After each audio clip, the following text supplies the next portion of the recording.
মৰমৰ ছাত্ৰ-ছাত্ৰীসকল তোমালোকেতো গম পাইছেই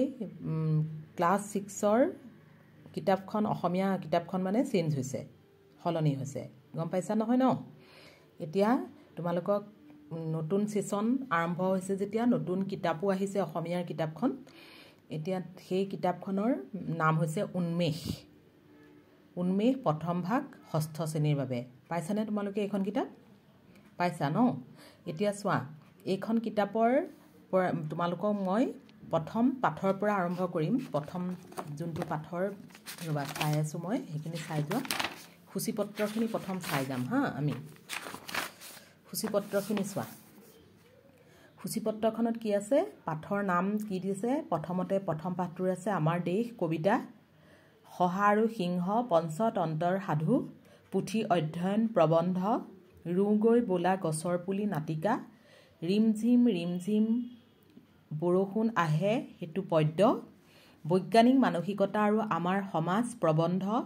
তপনৰ কথা গল্প বিৰুবালা ৰাভা জীৱনগাথা টকাত একোটা হাতী হাস্য ব্যংগ লক্ষ্মীনাথ বেজবৰুৱাৰ সৈতে সাক্ষাৎকাৰ মাইনুৰ টনচিলাইটিছ স্বাস্থ্য বিষয়ক গল্প মানুহে মানুহৰ বাবে গীত সাপ আৰু ভেকুলীৰ ৰজা জনজাতীয় সাধু নদী দ্বীপে ৰিঙিয়াই ভ্ৰমণ কাহিনী মহোহো গীতটো অৱশ্যে আগৰ পুৰণা কিতাপখনতো আছিলে এতিয়া এইখন কিতাপতো দি দিছে এতিয়া চোৱা এতিয়া প্ৰথম পাঠটো আমাৰ কি হ'ব আমাৰ দেশ কবিতাটো প্ৰথম আমি আৰম্ভ কৰিম এতিয়া প্ৰথম কথাখিনি ভালকে শুনি যাবা কবিতাটো ভালকে শুনি যাবা মই পঢ়ি যাম আৰু তোমালোকে ভালকে এখিনি শুনি নিজে পঢ়ি চাবা ঘৰত পঢ়ি চাই তাৰ পিছত বানানবিলাক চাবা শুদ্ধকে পঢ়ি চাবা ধুনীয়াকে লিখি চাবা কবিতাটো আৰু মুখস্থ কৰিবা গম পাইছা তাৰ পিছত মই তোমালোকৰ প্ৰশ্ন উত্তৰ শিতানলৈ যাম প্ৰশ্ন উত্তৰ শিতানবিলাকলৈ যাম প্ৰথম পাঠটো আমি কবিতাটো আমি আলোচনা কৰি লওঁ এতিয়া চোৱা আমাৰ দেশ কবিতাটোৰ প্ৰথম পাঠ নম্বৰ 1 আমাৰ দেশ কবিতাটো কিহক লৈ লিখিছে গম পাইছানে কিহক লৈ লিখিছে জানানে নাজানা কিহক লৈ লিখিছে মানে কিহৰ জানানে আগৰ যে আমি পাঠটোত পাইছিলো যে ক্লাছ 6ৰ প্ৰথম অসমীয়া পাঠটো যে পাইছিলো যে সবাতোকৈ আপোন হেতুৰ সতি অকনমান মিল আছে এতিয়া আমাৰ ইয়াত এইটোত বুজাবলৈ আহিছে এইটো কবিতাটোৰ জৰিয়তে বুজাবলৈ আহিছে কি জানানে নিজৰ ভাৰতবৰ্ষখন নিজৰ জন্মভূমিখন নিজৰ দেশখন নিজৰ যিকোনো নিজৰ সাহিত্য সংস্কৃতি আমাৰ যিখিনি দেৱ দেৱতা ঋষি মুনি গুণী জ্ঞানী লোকৰ লগত সেইবিলাক যেনেকৈ আমি পৰিচিত হৈ আছো আৰু সেইবিলাকৰ প্ৰাকৃতিক শোভা ভৌগোলিক বৈচিত্ৰ্য এইবিলাকৰ ওপৰত এই কবিতাটোৰ জৰিয়তে প্ৰকাশ কৰিছে গম পাইছা এতিয়া কবিতাটো চোৱা আমাৰ দেশৰ মুকুট মূৰৰ হিমালয় গিৰিৰাজ 6 ঋতু আহি আলফুল কৰি পিন্ধাই অপূৰ্ব সাজ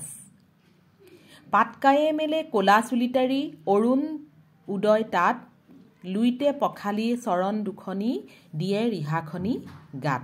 কি ধুনীয়া লাগিছে চোৱা কবিতাটো প্ৰথম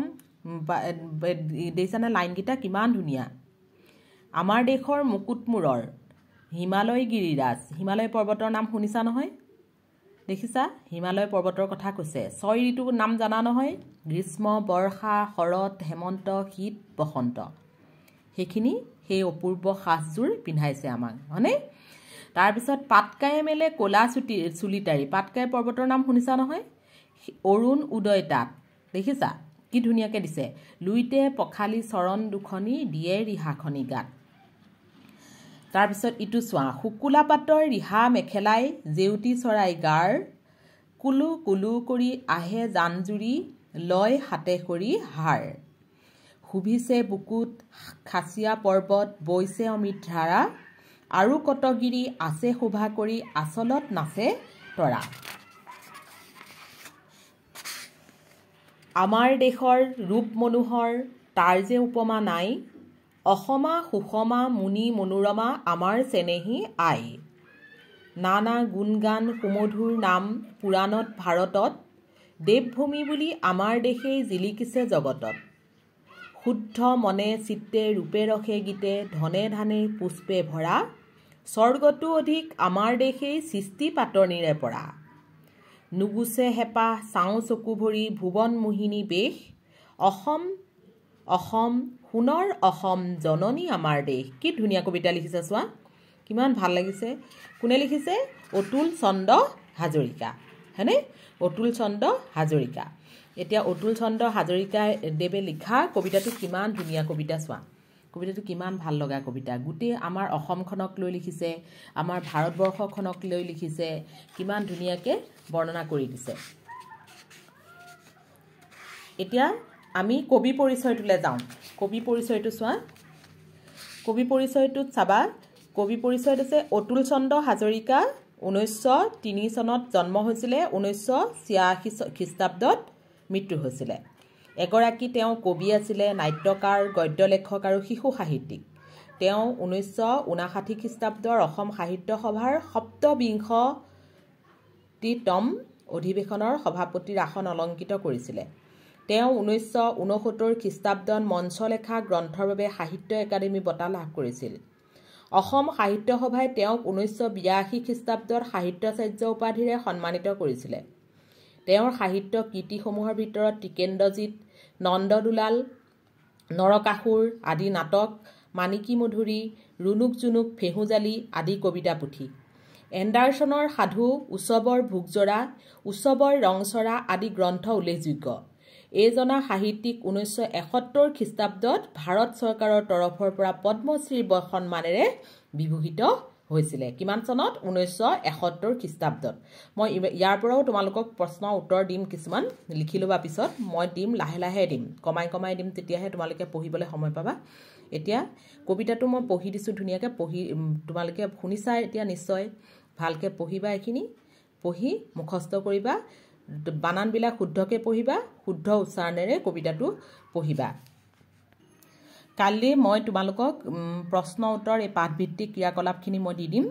আজি তোমালোকে এই কবিতাটো ভালকৈ চাবা। নমস্কাৰ। লাইক কৰিবা, কমেণ্ট কৰিবা, আৰু কিবা যদি ভুল হৈছে শুধৰাই দিবা, মোক ক'বা, জনাবা।